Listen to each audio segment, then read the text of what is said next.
प्रवीण ठकराल जी दिल्ली से। राधे राधे महाराज जी। स्वामी जी आपके चरणों में दंडवत प्रणाम।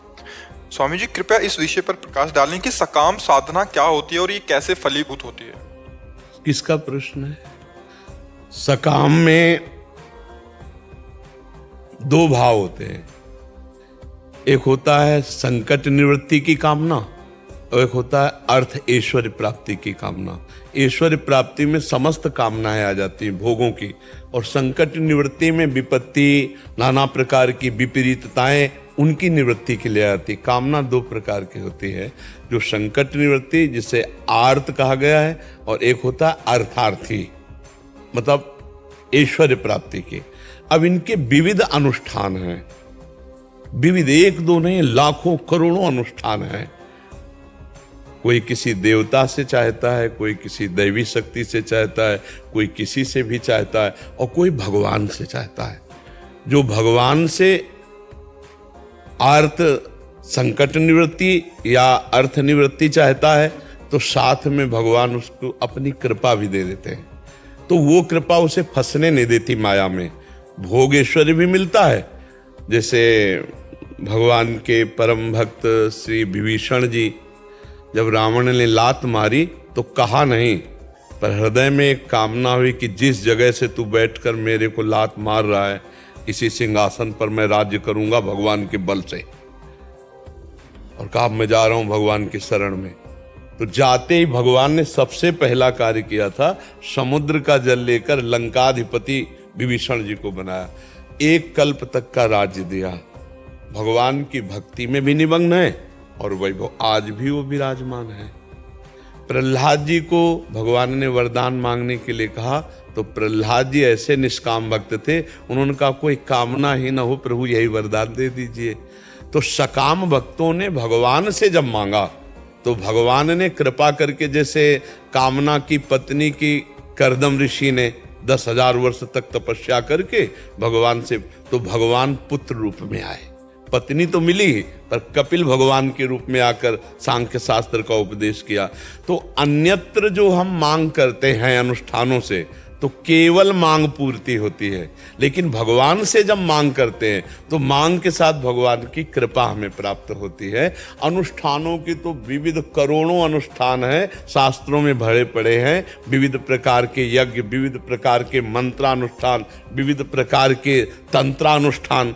तो हमें लगता है कि सुरक्षित और सहज, जैसे भगवती अम्बा की आराधना है तो मां मान करके उनसे, अपनी मां से जैसे मांगते हैं, शक्ति मानकर नहीं, शक्ति मानकर तो फिर कोई पार नहीं पाएगा, मां मान करके तो फिर बात बन जाए। और प्रभु को जैसे अपना पिता मान करके, स्वामी मानकर, मित्र मानकर जो भाव बने, तो प्रभु, अब जैसे सुदामा जी भगवान से मित्रता करते थे, लेकिन कभी चाह नहीं की, कभी चाह नहीं की।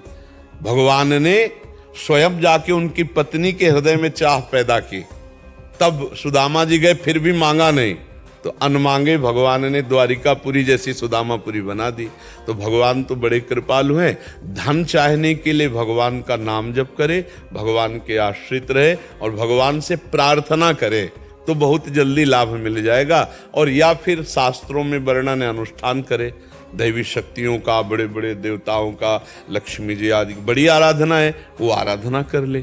तो अब उनके शास्त्र के विषय के जितने अनुष्ठान हैं, हम कह रहे हैं एक ही पकड़ लो, दुर्गा सप्तशती पकड़ लो, एक ही पकड़ लो, दुर्गा सप्तशती, निश्चित पवित्र होकर। देखो दैवी शक्तियों की आराधना में पवित्रता नहीं, अगर पवित्रता से चूक गए तो फिर अनिष्ट होने की भी आशंका है। लेकिन भगवान की आराधना में ऐसा नहीं, अगर वहां चूक भी हो जाती भगवान की आराधना में, तो फिर वो भगवान क्षमा कर देते, लेकिन अनिष्ट नहीं होगा। पर दैवी शक्तियों की आराधना में है कि अगर चूक हो गई तो फिर अनिष्ट हो जाएगा, और अगर सिद्ध हो गए तो फिर जो धन चाहोगे, जो चाहोगे वो प्राप्त हो जाएगा, जैसे भाव से चाहे, जिस देवता से चाहे। पर देवता उतना ही देंगे, बात समझ लो, दुकान, और भगवान अपने घर की बात।